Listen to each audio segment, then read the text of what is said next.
hearing from her as part of a special program on COVID that we did on Zoom at the Jewish Center to talk about COVID's impact on Jewish education. To every conversation, she adds both substance and nuance, and we feel so fortunate to have her as a role model for our children and for us.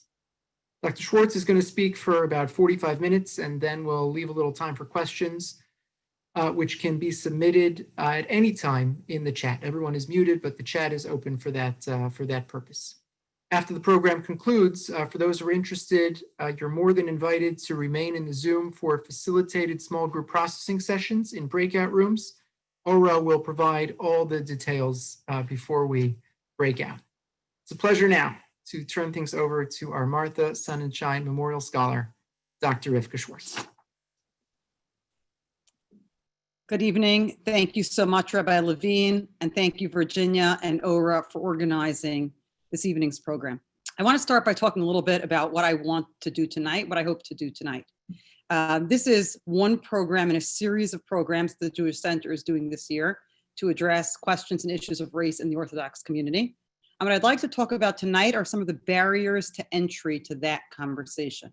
What are some of the things that make it hard for many Orthodox Jews to enter into or to engage in that conversation, which, as Rabbi Levine said, is such an important one for us to have right now. Because if we can engage frankly and honestly with some of those things that serve as barriers to entry, we have a better chance of being able, this specific shul community and our American Orthodox community more broadly, we have a better chance of being able to engage in this important conversation and move forward. Before I start talking about what I want to talk about, I want to acknowledge that some of you found your way here tonight because of conversations that opened up on social media about this talk and about whether I was the best person to give this talk and to address these issues. I want to say, first of all, that I welcome that conversation. I think that's a conversation we need to have. Part of our opening and exploring this in the broader Orthodox community is thinking about whose voices we're hearing and whose voices we're not hearing. And even those of us who want to be doing this teaching and learning need to be able to be self-critical about the ways in which we're doing it. I also want to say again that tonight's talk is just one in a series of programming that the Jewish Center is doing, and that there will be other programs in this series that have speakers who are people of color and Jews of color, so that there is going to be a range of scholarship, a range of voices, a range of perspectives, a range of life experiences represented here. I also want to say that I realized in the conversation that I made a misjudgment. I did a disservice, probably not only to myself on this talk, but to the Jewish Center as well. I picked a title in a sort of glib spirit, maybe of drumming up interest, maybe a little too glib and a little too much interest. First of all, it's a riff on the title of a Woody Allen movie, and I don't know if these days Woody Allen movies are the best things to riff on the titles of. But also, I obviously am not going to cover everything you want to know about race in the next 45 minutes. You didn't expect that I would, but I think in picking a title like that, it made it sound perhaps like I was holding myself out as the bearer of all experience and knowledge on the subject of race. And obviously, there's a very important set of experiences that I don't have because I'm not a person of color. And so I think that picking a title that I thought might be compelling or interesting perhaps shifted the focus away from what we want to talk about tonight, which is really what are the barriers to entry to this conversation and how do we remove them. And finally, I want to say one more thing before I start by way of a longish introduction. And that is that something that is, if there's anything to salvage from this COVID era, anything to say that is potentially good or positive, it is the extending the reach of teaching across a much broader range. And no longer is limited only to the people in the building. People from all over anywhere can join, can listen. But that also means it's hard to target a particular audience. This talk was conceived in the context of a year of teaching and learning in the Jewish Center, in the context of the programming that the Jewish Center was running, addressing the audience, which is the membership of the Jewish Center. Everyone who is here from near and far, from the Jewish Center and far beyond, is welcome. We're delighted that you're participating. We'd love to hear your voice and perspective. But this was indeed thought about in terms of a particular audience and a particular context. And so with that, I want to start talking about some of the things that I think become barriers to entry into this conversation. Why this conversation becomes such a difficult one to have, and why at this moment when it feels so incredibly important, not why, but how we can talk through, think through, work through, and remove some of those barriers to entry. And so I want to address those barriers to entry actually in the form of questions, in the form of challenging or difficult questions that people might be thinking about and might be reluctant to ask, might feel like it's not okay to ask. Maybe if I ask, I seem like I don't get it. And I would like to just put those on the table and address them directly. And I want to start right away by addressing the fundamental question of, I don't understand, Rivka, when you're talking about yourself earlier, you're not a person of color, you're a Jew who's white. Why do we use the term white to talk about Jews? We're not white. Obviously, not all Jews are white. There are Jews of color, and I think it's important when we talk about Jews of color as a term to disaggregate, because Jews of color is a broad term which can include Jews of Sephardi and Mizrahi backgrounds, and that's one kind of Jewish experience. It can include Jews of all kinds of other racial or ethnic backgrounds. In the United States, the experience of being Black is a particular experience because of America's history around anti-Black racism, which means that even within the broad category of Jews of color, Black Jews have different experiences than other Jews of color do, and it's important to say or to acknowledge that. So when we talk about Jews whose background is from Europe, or whose skin color or whose appearance is such that in the American racial context they get classified as white, many people find that to be an uncomfortable use of the term. Whiteness connotes power, whiteness connotes status. Here we are as Jews, we are subject to anti-Semitism, discrimination, less now perhaps than in other times or in other societies, but still plenty. And why are you using this term white to talk about Jews? I've gotten really a significant amount of pushback and discomfort at various times when I've talked about Jews as being white. And so it's going to be very important now and for the rest of this conversation for us to be able to hold multiple complex truths at the same time. It is true that the whiteness of white Jews in America, some scholars have referred to it as conditional or revocable. There are conditions on our being considered white. Our whiteness can be taken back if we don't behave in certain ways that Jews are told to behave or stay in line. That is true. It is true, again, that even Jews who are visibly white may not be white in the same way that other white Americans are white. But here is something else that is very important to say, and that I sometimes say when I'm teaching or talking to my students about this. Without using complex or sophisticated academic terms, I don't have to talk about conditional whiteness or what that means. I say to my students, I'm white enough. When I'm being pulled over by a police officer in a car, I'm white enough. And that matters in an America whose racial schema for a long time has been governed by anti-Black racism. The fact that when the police officer sees me as white enough when that police officer pulls me over has an impact on how I am treated and how I am related to. And even if it is also true that there are contexts in which my Jewishness is the most salient part of my identity, people for whom my Jewishness will always make me other or an,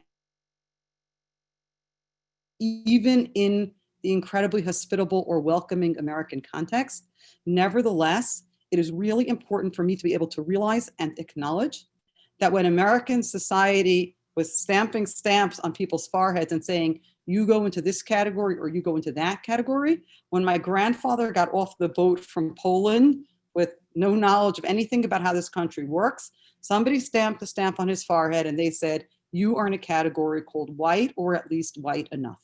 And even if he encountered anti-Semitism and discrimination at various points in his life, the fact that that was the label that was affixed to his forehead made an enormous amount of difference. And it made a difference in his life and subsequently made a difference in our lives in ways that I'll detail a little bit later. And what that means is that the first difficult thing that we have to contend with is, again, for those Jews whose background and whose skin color means that they appear to be white, the question of owning that status, not disowning it. I've had students say to me, oh, I don't consider myself white, I'm Jewish. And that seems to me like an attempt to put down a history and not take responsibility for a history that we don't actually get to put down and not take responsibility for. We actually have to face what it means to be living in an America with this racial schema, with this racial system, and to understand what it means that I have slotted into a particular place in this racial schema and this racial system. And so the first thing I think that gets in the way of entering into this conversation is that some people are not even comfortable hearing white appearing Jews referred to as white. And I think we have to acknowledge that both, again, that it is absolutely true that there is anti-Semitism, that there is discrimination, less than there has been, maybe more than we felt there was just a few years ago, less than there was many years ago.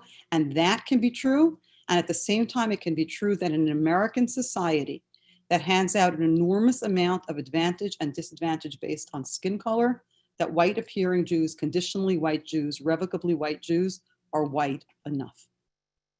And so I think that's the first thing that we have to say and address in order to enter into this conversation.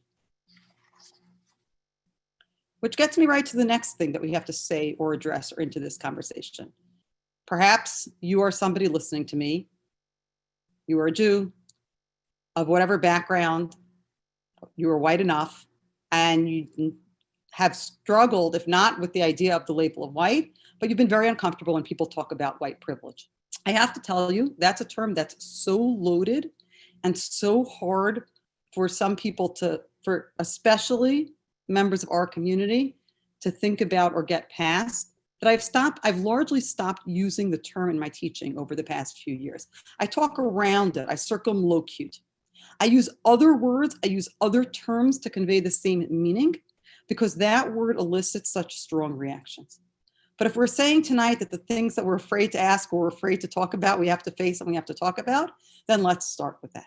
And here's a response that I often hear from members of the Orthodox Jewish community, from people who are the descendants of immigrants, maybe more recently the descendants of Holocaust survivors who came to the United States, maybe longer ago, the descendants of immigrants who came here penniless and with very little. I guess that's redundant. If they're penniless, they had very little. And who, with hard work and enormous effort and investment in their kids' education, built lives for themselves, amassed material success, and are now able to pass that on to their families. And I've had many people say to me, what do you mean privilege? My grandfather, my grandmother, my great-grandparents, they worked really hard. No one handed them anything. Nothing was given to them on a silver platter. Nothing was granted to them. They had to overcome a great deal. To which I say, again, this is going to be the theme of the night, so you might as well just get used to hearing it, holding two things at once. Your grandparents, your antecedents, your great-grandparents, whoever they are, worked very hard. You can take pride in that. You can feel proud in that. You can pass on those family stories to your children. I am not trying to take anything away from Bubby or Zaidi or from your family histories and your family narratives.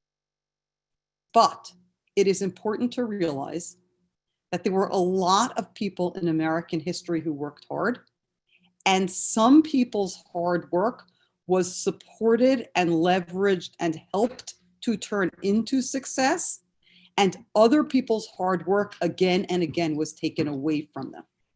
That's a hard thing to think about, face, and confront. The idea that success is not solely the product of our earning it, of our deserving it, of our working for it, but that our earning it, deserving it, and working for it was furthered by things we didn't work for, we didn't earn, we were granted. And other people weren't granted them. And that doesn't have to take away from our appreciation of the hard work and the earning of those who earned, to recognize that there were other people who worked equally hard, but whose hard work was treated differently or responded to differently. And here I want for the first time to look at the sources. The sources were sent along to you as an attachment. So for those of you who want to look at them that way, you can. I am going to screen share them briefly. I'm pretty sure that when I screen share, you can't see me. So I'm going to try not to spend too much time screen sharing. But I'm going to screen share sources briefly so that we can see a little bit of what it is that I'm talking about when I'm talking about it. And here, what I'd like us to look at is a small excerpt from a book by an historian named Ira Katznelson called When Affirmative Action Was White.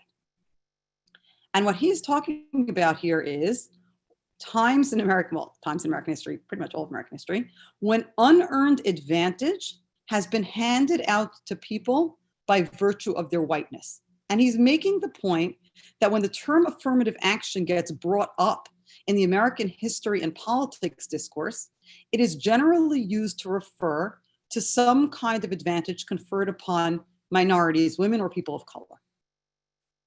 And Katznelson wants to make the point that it's not as though the playing field was level all along, and then at some point someone came along and said, you know what, we should give a leg up to women and people of color. In fact, for a very long time, the playing field was very unlevel in the direction of white people, and particularly white men. And so we wrote a book to make explicit some of the ways in which that happened. And the book is called When Affirmative Action Was White. And I think it's really particularly noteworthy to focus on the New Deal era, when the United States is climbing itself out of the Great Depression and then recovering through the end of the Great Depression and into World War II, to look at certain specific examples, because that era is going to kick off the enormous expansion of the American middle class that happens in the post-war era. And so who is given advantage or a way in or leg up during that period of time has enormous implications and ramifications. I'm just going to read a couple of lines here and then I'll stop screen sharing and I'll talk about it some more. But this is certainly one of the books in the list of follow-up reading if you want to do, that would be worth reading. The history of advantages offered to most whites and denied to many blacks in New Deal and Fair Deal policy, New Deal is FDR, Fair Deal is Truman, is a particular story of targeted official institutional bias and great consequence. By understanding how the playing field fashioned by such fundamental public policies was racially skewed by design, and how their powerful negative effects have compounded in the past 2 generations, Lyndon Johnson's specific type of affirmative action can be advanced. So I want to stop the share here and I want to talk about a specific historic example, one that my family was directly the beneficiaries of. During World War II, Congress passed something that became known as the GI Bill, which was a law to give benefits to service members who served in the military in World War II in recognition, gratitude, appreciation of their service to their country. Now, the 14th Amendment to the United States Constitution does not allow explicit discrimination on the basis of race. And so the GI Bill could not explicitly discriminate on the basis of race. In the 1930s and 40s, the Democratic Party coalition still included the entire racist white supremacist South. That solid South at that point voted solidly Democratic. It also had Northern progressives. And it also was starting to get African-American voters who had historically been Republican voters because Abraham Lincoln was a Republican and the Republican Party was the party that freed the slaves. That starts to shift during Roosevelt's time. And so you have this coalition of strange bedfellows working to pass New Deal legislation, these various progressive groups from the North, along with white supremacist Southern politicians. And in order for many of the provisions of the New Deal to be passed, Roosevelt had to tailor them to the demands of these politicians. And the demands were, although they could not explicitly state that benefits would not go to African Americans, they had to write the laws in such a way that practically benefits were, as much as possible, African Americans were deprived of the benefits of those laws. And the GI Bill is one such example. So 2 of the most important provisions in the GI Bill were that the GI Bill would pay for post-secondary education, pay for you to go to college, and that the GI Bill would help these returning soldiers get mortgages to buy homes. But here's the thing. The GI Bill would pay for you to go to college if you could find a seat in a college that would take you. Because many universities in America, including many public universities at this point in time, were still segregated, were still Jim Crow, African-American GIs had access to many fewer seats in universities in post-secondary education than white GIs did. And so even if in theory, they were promised the benefit of having your education paid for, if in practice they couldn't get it, that theoretical benefit was of no use to them. Let's talk about mortgages for a second. The GI Bill, the government did not directly loan money to former soldiers to buy homes. That's not how the GI Bill benefit worked. Instead, the federal government said that it would back or guarantee loans that GIs could secure from private banks. And what that meant was that if private banks wouldn't lend money to African-American soldiers to buy homes, a widespread and established practice that we are soon going to talk more about, if private banks wouldn't lend money to Black soldiers to buy homes, then the fact that the federal government would backstop private lending didn't help those Black GIs. And so indeed, the benefits of the GI Bill, although on paper, African-American soldiers who fought in World War II were as entitled to the benefits of the GI Bill as white soldiers, The way those benefits were structured meant that many fewer Black soldiers could take advantage of them. And that meant that all the catapulting up into the middle class of both the education and of the ability to buy a home that was provided by the GI Bill was not accessible to them. I told you this story is personal. My maternal grandfather was an immigrant from Poland and then served in the United States Army in World War II. And then after serving in the Army, he had access to the benefits of the GI Bill. This was part of my family story. It was a story we took great pride in. He was an immigrant. He had nothing. After the war, it took him a while to figure out what he was going to do. He tried this, he tried that. And eventually he invested in real estate and he built a successful business that was passed on within the family.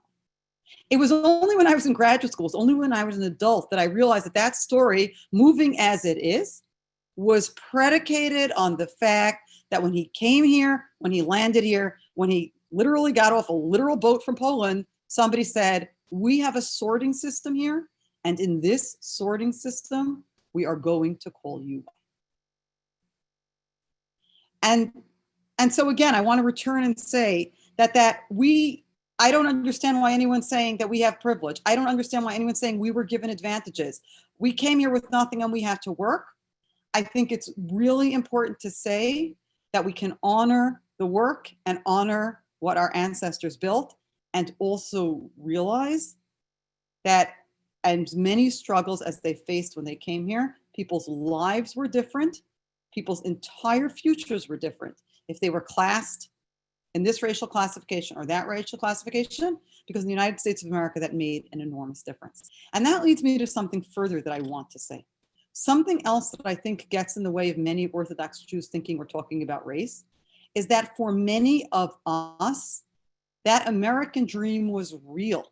This story was real. We were able to arrive on these shores and be accepted and be welcomed and get the education and achieve success and make it. And it can be very hard, if that is your story and that is your truth, to understand that that is not everybody's story and is not everybody's truth. That not everybody's American story is your American story. That the opportunities that the United States afforded your family, it didn't afford everyone's family. That the ways in which your family's hard work could achieve success, other people's hard work could not achieve success. There's a great deal more to say about this, vastly understates how much more there is to say about this. The history of the systematic, it's not just disadvantaging of African Americans, it's the looting of wealth, it's the destruction of wealth, it's the undermining of whatever Black people were able to build and accomplish for themselves in so many different ways. And it manifests in so many horrific ways. In politics, where African Americans secured the vote during Reconstruction, only to have it stolen, stripped from them during Redemption. And in many places in the country, African Americans weren't again given the right to vote until 1965. It happens in economics in so many places where African Americans were able to achieve some level of material success, only to have it taken away from them. Again, so many different examples that we could talk about. The one that has been getting more attention this year because of the 100th anniversary of the Tulsa Race Massacre happened in Tulsa, Oklahoma, in which a successful Black business district that was known as Black Wall Street was looted, burned to the ground. Hundreds of Black people were killed. Our ancestors would have known what to call that. That was a pogrom. That was a pogrom that happened in the United States, targeting Black Americans who had achieved material success, stealing it from them, stripping it from them, destroying them, running them out of town. And so there's so much of a history of that in the United States that to say, I don't understand, my grandparents made it, nobody gave them anything, nobody offered them any advantage, is to choose to not know a great deal of American history that I think we have to look at and think about and take in and force ourselves to know. So our American story is not everyone's American story. Our history is not everyone's history. So now here's the next tough question that we have to talk about. And that's a tough question about racism. What we mean when we talk about racism. Because I think there's a very natural reaction when we start talking about racism. People get really, really, really defensive really, really quickly. We all know racism is a bad thing. We all know you're not supposed to be a racist or want to be a racist or nope. And we all think we know what racism looks like. So racism looks like neo-Nazis and swastikas. Racism looks like Klan people and wearing hoods, sheets with eye holes cut in them. That's what racism looks like. And so if somebody says, the thing you said, or the thing you did, or that system you're a part of, yeah, that's racist, our natural response sometimes is to say, I'm a good person. I'm a nice person. I don't know why. It's kind of become a default response. Have you heard this? I don't have a racist bone in my body. When people are told that something they said or did was racist, you often hear this response, I don't have a racist bone in my body. I'm not sure why bones in bodies became a kind of defense against racism. I don't have a racist bone in my body. Here's what I don't have a racist bone in my body says. It says, I think that racism is a personal individual flaw or character failing, and I don't have this flaw or character failing.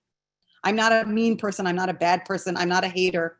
So I don't have a racist bone in my body. And without minimizing Nazis and Klan members, obviously Nazis are Nazis and Klan members are Klan members, but we have to start thinking about racism in terms of systems and structures. It's not about mean people who hate. It's about systems and structures that systematically advantage some people and disadvantage other people. And if we stop looking for mean people with swastika tattoos or wearing hoods and sheets, and we start looking for systems that advantage some people and disadvantage other people, then we're having a very different conversation, both about the past and about the present. And here's where I want to go back to the story of housing. I told you a few minutes ago when we were talking about the GI Bill that we were going to talk about housing. Housing, why is housing interesting? Well, housing is really important. And the reason why housing is really important is because, as anybody who bought real estate on the Upper West Side a few decades ago knows, rising value of real estate has been an enormous engine of wealth creation in the past few generations of American life. And Americans who bought homes and the enormous explosion of house building and suburbanization and people gaining access to the housing market in the latter decades of the 20th century, that becomes a way for people to build and accumulate wealth. And so it becomes really, really important that in systematic ways, in structural ways, Black Americans were locked out of that means of wealth creation. So while my grandparents and maybe your parents or you or your grandparents, depending on what age you are, if you are a Jew who can pass as white, they were able to buy homes and then benefit over time from the increase in value of those homes. Black Americans did not have that option or that access. And here I'm going to share some sources again. There are a lot of sources here dealing with housing because it's so important, because it has such long-term impacts. We're not going to look at all of the sources around housing, but let's look at least a few of them. And then there's a lot more here if you'd like to read and learn about this.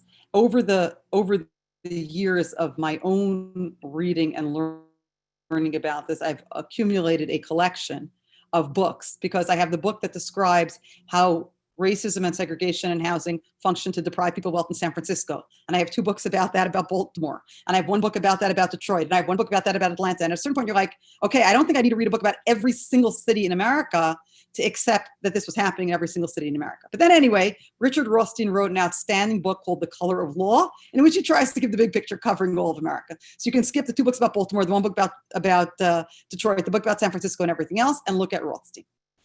And Rothstein says something simple and clear and important.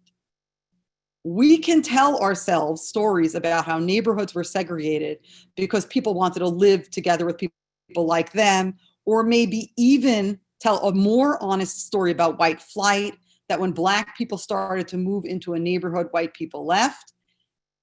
And Rothstein says, all of this has some truth, but it remains a small part of the truth, submerged by a far more important one.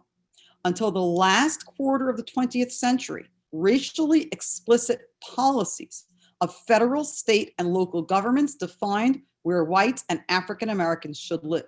Today's residential segregation is not the unintended consequence of individual choices, but of unhidden public policy that explicitly segregated every metropolitan area in the United States. It was law and it was policy. You don't have to be mean people or hoods and sheets.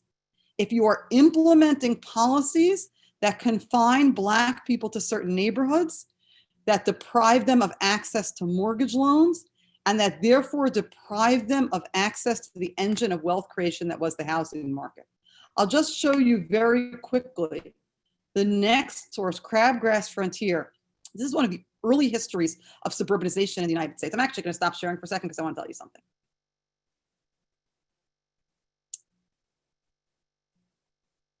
A big part of this story for me is about my own learning about this.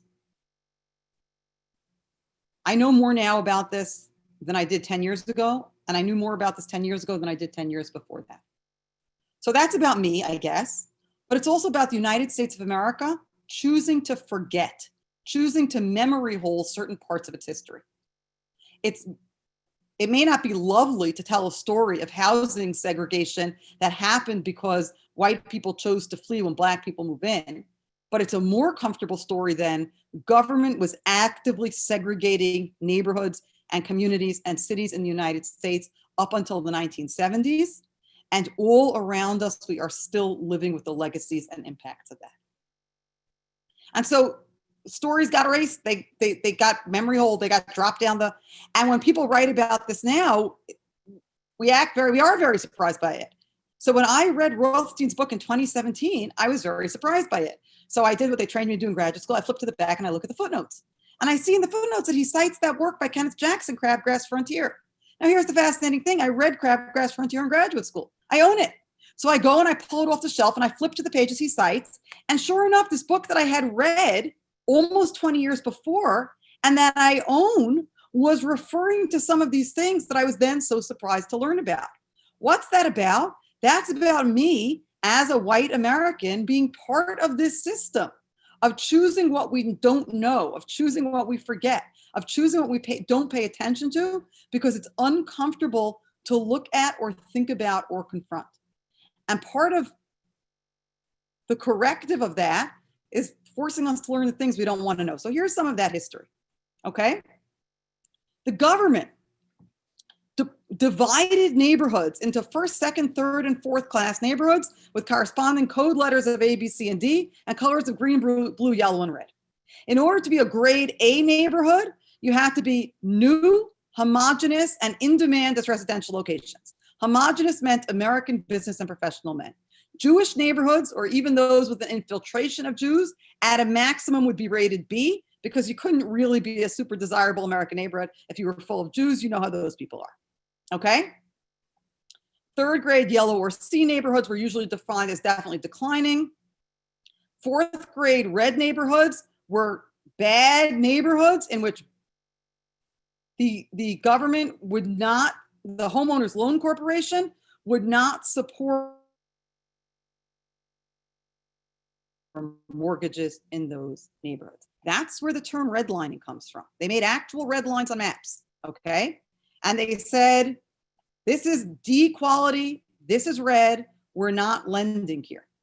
As was the case in every city, any Afro-American presence was a source of substantial concern to the HOLC. Not surprisingly, even those neighborhoods with small proportions of Black inhabitants were usually rated fourth grade or hazardous. That means banks wouldn't lend there. The government wouldn't back mortgages there. Banks wouldn't lend there. People in those neighborhoods couldn't get loans to buy homes. And so they were locked out of an incredibly powerful engine of wealth creation. I included in the sources, although I'm not going to talk about it as time grows late, Ta-Nehisi Coates' essay, The Case for Reparations. Before Ta-Nehisi Coates became famous for his book, Between the World and Me, he was famous for a really long essay that he published in The Atlantic called The Case for Reparations, making the case for reparations for compensation for harm to African Americans, and saying that the reason for reparations is because the harm to African Americans did not end with the end of slavery. It did not end with the Great Migration and African Americans moving to the north from southern states. And he documents specifically in Chicago the ways in which the workings of the Chicago housing market deprived African Americans of access to the engines of wealth creation. And again, why are we talking about all this? Why am I talking to you about housing markets and different colors and maps? because drawing lines in different colors on maps doesn't feel like the Klan burning a cross. But when drawing lines with different colors on maps means that as real estate home ownership becomes an engine of wealth creation for so many families in the white middle class in the post-World War II and into the later 20th century years, that so many Black families are locked out of that engine of wealth creation, then it is doing enormous harm without the cross, without the hoods, without the sheets. And that's why when we talk about racism, we have to move away from thinking about mean people or hateful people, and we have to start to think about systems and structures that cause harm. Woody Guthrie, the great American songwriter, wrote a song in the 1930s about a bank robber named Pretty Boy Floyd. Pretty Boy Floyd was a real bank robber who lived in the 1930s. And there are all kinds of legends about Pretty Boy Floyd that were Robin Hood sorts of legends. He would steal money from the bank and give it to the poor people. And since during the Great Depression, there was no love lost for bankers, people came to view Pretty Boy Floyd as a kind of romantic hero, stealing money from the rich banksters and giving it out to the poor who need it. And in his song, Pretty Boy Floyd, Guthrie has some lyrics which I think are really apposite and really relevant here. He says, as through the world you ramble, you'll see lots of funny men. Some will rob you with a 6-gun and some with a fountain pen. And I think that distinction, the people who rob you with a gun and the people who rob you with a fountain pen, is what we're talking about here, right? The people who rob you with a gun is the face-to-face retail level crime or hate. But the people who rob you with a fountain pen are the people who are writing laws and establishing systems of structures that create and maintain inequality, disadvantage over generational timescales. And so third tough question I think that we have to think about is, what are we talking about when we talk about racism? And I'll start with the fourth tough, I wanted to get to 5 tough questions. Pedal to the metal, let's see if we can do this. Start with the 4th tough question. And the 4th tough question is, I didn't build this. I didn't make it. I didn't do it. You said yourself, Rivka, your grandfather came off the boat and somebody stamped a stamp on his head that said white. He slotted into a system of racial classification that had existed before him. So what do you want from me? And in some ways, I think these are the toughest of the tough questions. I'm actually just going to leave them out there because maybe we'll come back to them in the Q&A and maybe we'll come back to them in discussion later. And the toughest of the tough questions are, did we benefit from these systems? Did we work in some way to maintain these systems? Or are we recognizing the existence of these systems and are we working to dismantle these systems? My grandfather didn't create racial schemas or hierarchies in the United States. He benefited from them. He benefited from them. My family benefited from them through the intergenerational transfer of the wealth that he built up and was able to pass down to us. And so it's not enough to say, I didn't create the system, I didn't make it. We have to ask, do I benefit from it? Am I implicated in it in some way? And then, am I working to maintain these systems because they benefit me? Okay, I'm not working to maintain them. I'm just sort of sitting back and letting them run. Well, if I know that there are systems that created and maintain injustice, that's not enough to say. Am I doing anything to dismantle those systems? And I think these are some of the hardest of the hard questions, because that gets us away just from history, and that gets us away just from what the federal government was doing in the 1930s or what realtors were doing in the 1960s. And that asks us to think deeply and hard about us as a community, as a Jewish community, as an American community, about where we are right now and what things look like right now. I want to talk about one more thing that may seem like it's a sort of off-ramp, it's a side conversation, but I actually think that it's important because I think it's another, maybe a different kind of barrier to entry to these conversations. I'll talk about it. You can tell me if it resonates, and then we'll break for questions. I want to talk about intersectionality. Intersectionality. What does intersectionality have to do with the tough questions we've been talking about? Because here's something that I think in our lives today, for many visibly white, white enough, conditionally white American Orthodox Jews, becomes a barrier to entry to this conversation. And that is, I don't know, when I hear racial justice talk, I hear about what's going on college campuses, where a whole bunch of people who are really active in all kinds of social justice causes exclude Jews from their social justice spaces, or at least those Jews who are Zionist Jews, which is most American Jews, from their social justice spaces, because Zionists are not invited, and in the name of intersectionality, they don't invite Jews into those spaces. Again, as we've been saying all night, we're going to have to be able to hold two things, okay? We're going to have to be able to hold that excluding Jewish students or Jews from participating in whatever because of their views of the state of Israel or their assumed views about the state of Israel is a really problematic thing to do. It's not okay. We can hold that. And that is not the biggest social justice issue in the United States right now, and is not comparable in the weight or level of harm to what we're talking about when we talk about racism and injustice against Black Americans. And if we condition every conversation on racism or injustice against Black Americans about saying, but what about this thing I heard about on college campuses, we are shutting down essential conversations that need to happen. I realize that that's a thing to I'm sort of dropping and running here. I'm not minimizing anti-Semitism as an issue. I'm not minimizing anti-Zionism as an issue. I'm not minimizing the experience of Jews who are told that they are not welcome in certain progressive spaces because of their Zionism or their support for the state of Israel.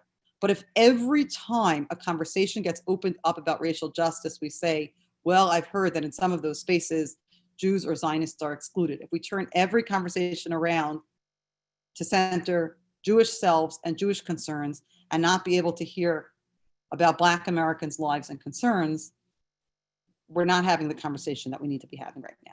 But once we've said that, I actually want to talk about the concept of intersectionality for a minute, because what it has somehow come to mean in the world of campus activism is not what the scholar Kimberly Crenshaw, who originated the term, meant by it. And it's actually an enormously useful term for thinking about a lot of these issues.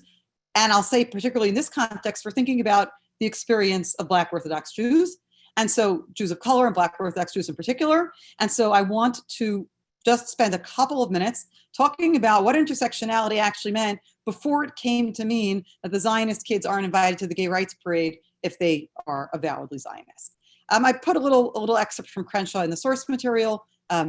Given the hour, I think that I'm not going to actually read the text inside, but you have it if you want to read it. Kimberly Crenshaw is a legal scholar, and she wrote a couple of really influential papers in the late 80s, early 90s, research work on domestic violence against women of color.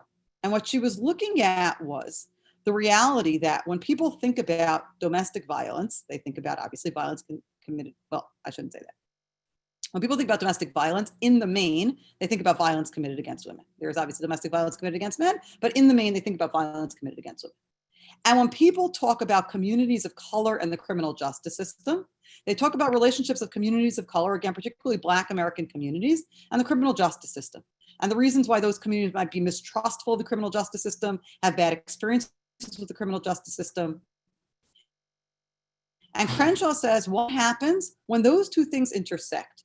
When your identity as a woman who's a victim of domestic violence and your identity as a Black person with a well-earned mistrust of the criminal justice system intersect. And so now you're experiencing domestic violence, but having to think about whether you turn to the criminal justice system to help you or not, and how it responds when you do. And so what Crenshaw says is that we can't think about people's identities as existing this box here or this box here. Today I'm going to think about you as a woman, tomorrow I'm going to think about you as a Black person. Today I'm going to think about you as an Orthodox Jew, tomorrow I'm going to think about you as an Ashkenazi or a person of color or a Black Jew or Mizrahi Jew or whatever other kind of person I think of you as. Those identities exist in intersection. Or today I'm going to think about you as an Orthodox Jew, tomorrow I'm going to think about you as a woman. Those identities exist in intersection, says Crenshaw. And so if we want to really think about what's going on here, we need to be able to think not just about this piece of identity when I use this analytical framework or that piece of identity when I use that analytical framework, but I need to think about how those identities intersect. And this becomes an enormously valuable way for us to think and talk about a lot of these issues. I will say it one more time. I'm not minimizing the way that in its sort of out on the quad usage, the term has sometimes come to mean excluding Jews or Zionists from social justice spaces because of people's feelings about the state of Israel. I'm not minimizing that at all. I'm saying two things. One is that when it comes time to talk about these enormously important issues in the history of the United States, as Nicole Hannah-Jones will tell us, stretching back to 1619 before there was a United States. I mean, she's not the only one to tell us that. She's just the one who won the Pulitzer Prize for telling us that. So issues that have an enormous history, issues that have imposed enormous costs and enormous human misery for the entirety of the history of the United States. It just can't be that the price to entry to that conversation for Jews, for Orthodox Jews, for Zionist Jews is, first you have to prove to me that you're on the right side of my issues before I'm willing to come to this conversation. There are times when we need to say, right now is not the time. Our issues are important and our issues matter, and discrimination against Jews is important and matters. And sometimes the conversation is not about us right this minute.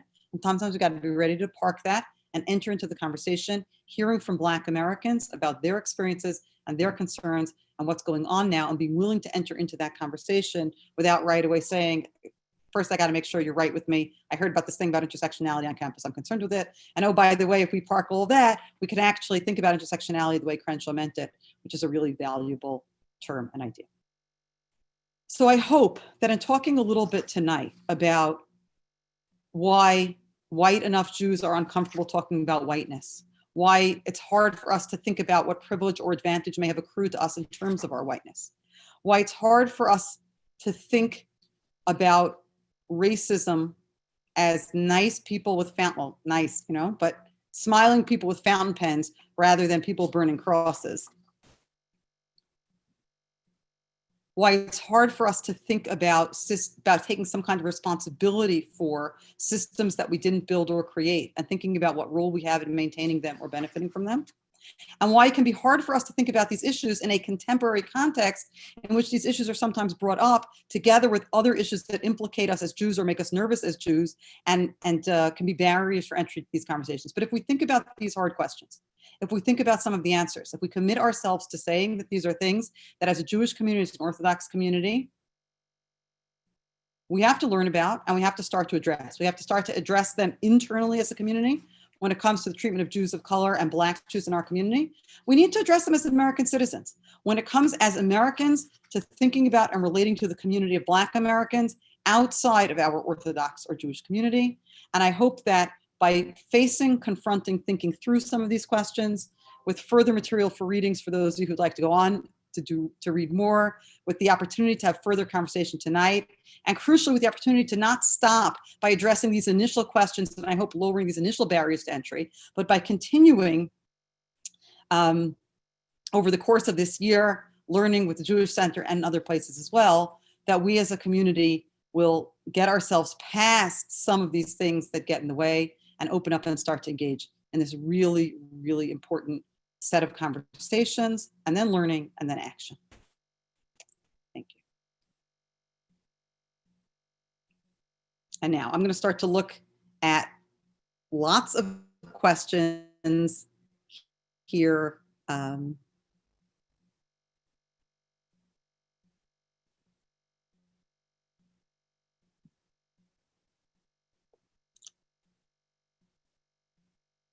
I'm going to start with one question that came in that says, I'm curious if there are really signs or vestiges of racism in Orthodox communities. Yes, yes. More than signs and more than vestiges, unfortunately. Please explain the connection between racist structures and I don't have a racist bone in my body. How do these words and structures relate? How does that connect to racist structures? I hope I'm understanding this question correctly. I think it's asking what's the relationship between individual expressions of racist sentiment and racist structures, and they are both connected at the root with a hierarchy and an organization of society that disadvantages African Americans and that ascribes all kinds of negative characteristics to Black people. And so that plays out both in how systems and structures are created and also how people think and talk and engage. So there certainly are common roots of anti-Blackness there, but I think we are much more attuned. First of all, I do think we are more attuned to and sensitive about those crude expressions of anti-Blackness in slurs or in things people say, where we may not at all be sensitive to the way they play out in structural ways. But also, I think our reflexive response to kind of push away charges of racism stops us from seeing bigger systems we may be complicit in. Another question. Your analysis ignores that many Jews tried hard but did not make it. Prestigious universities limited the number of Jews. Law firms discriminated against Jews who were Shomer Shabbat. All of that is absolutely true. There was a great deal of social discrimination against Jews in American society, at least through World War II. I'll say a couple of things about that. One is that those barriers largely fell. It is true that at one point there were quotas at many Ivy League universities. Today, Jews are wildly overrepresented at Ivy League universities. It is true there were plenty of white shoe law firms that did not admit Jews into their practice. Again, many of those law firms have not only Jews, but Shomer Shabbat observant Jews as partners, probably some of them are members of the Jewish Center. Rabbi Levine can confirm or deny.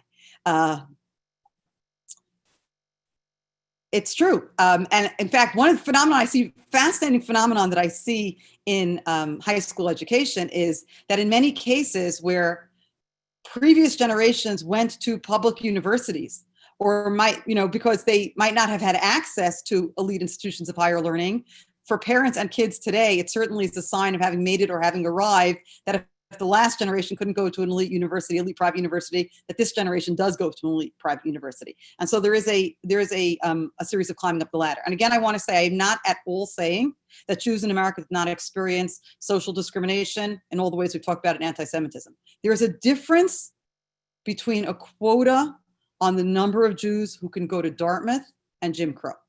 There just is.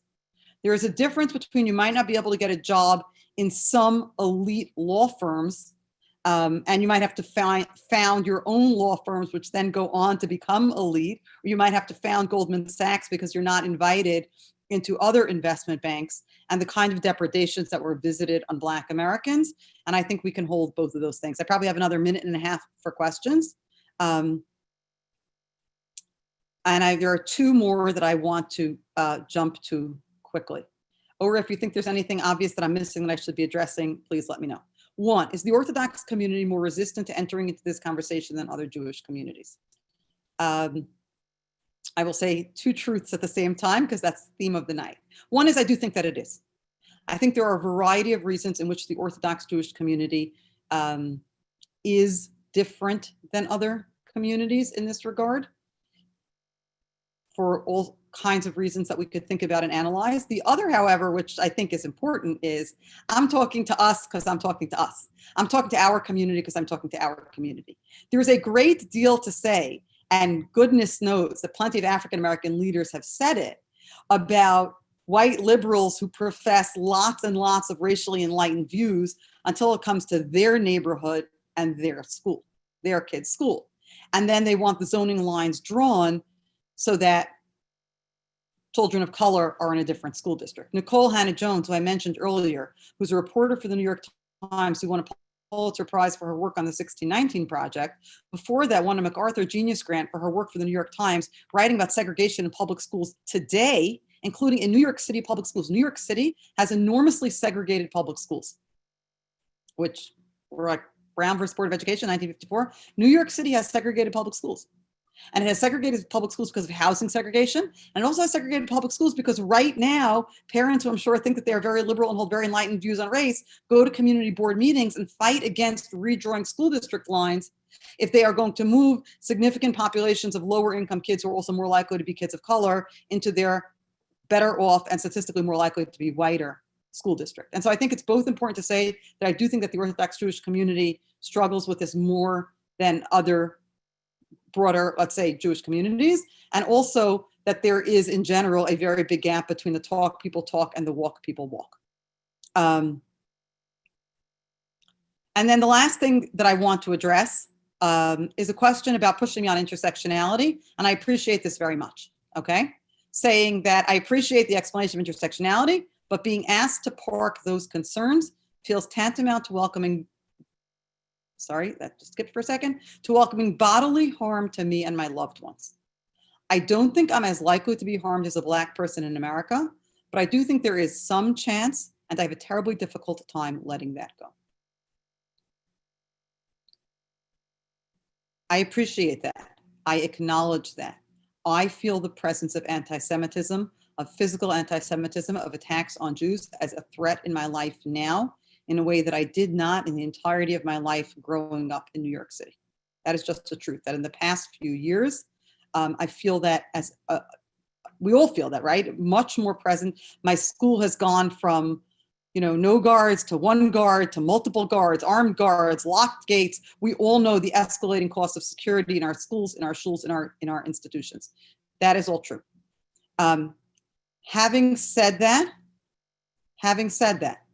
I also want to say that it is there has to be a time when we as an American Jewish community, I'm not saying to ignore, I'm not saying it doesn't matter, I'm not saying it's not important, I'm only saying there has to be a time when we can hear the Black American community expressing its concerns, its fears, its experiences, and not jump right away to, well, what about us? And how is this going to affect us? And what does your movement say about us? Sometimes we have to be able to hear the experience and the pain and the sadness and the anger and the history that maybe we memory hold or we chose to forget. And we have to just be able to hear that and sit with it. And then there will be a time for saying, how do we figure out how to make alliances and whom to make common cause and who we march with and who we don't march with and all the other difficult and complicated conversations that have to be had. But if we can't hear somebody saying, this is my experience and this is my history and this is what has been done to me, without right away saying, well, what does it mean about me or what does it mean about us? Then we are in a problematic place as a community, again, as Americans who should be, I think, concerned with bettering American society, and as Jews who are concerned with our mandate as children of Avraham Avinu, of caring about doing tzedakah and mishpat. And there, on the only words of Torah of the night, I think I will end. Well, my only words of Torah, Rabbi Levine had words of Torah, my only words of Torah of the night. Dr. Schwartz, thank you so much for joining us this evening and sharing your thoughts and your sources and your Torah with us.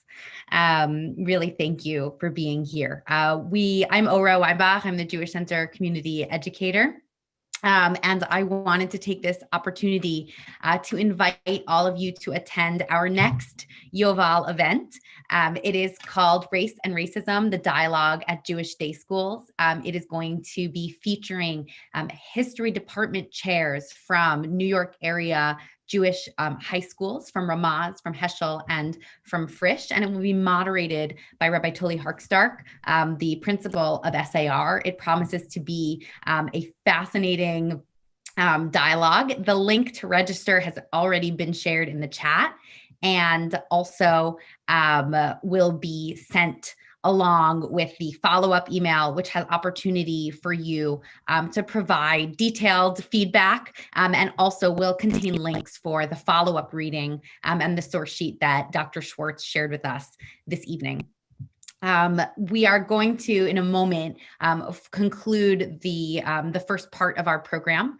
And if for those who are interested, particularly for Jewish Center members, we invite you to stay in this Zoom room if you would like to participate in processing groups. We just heard a lot this evening from Dr. Schwartz. Some of it may have been new, some of it may have been uncomfortable, and some of it may have been complicated. And if you would like to have the opportunity to talk through some of that in a facilitated processing group for around 20 minutes to half an hour, please just hang out in this Zoom room for a few moments, and you'll be directed to your Zoom room. If not, feel free to sign off.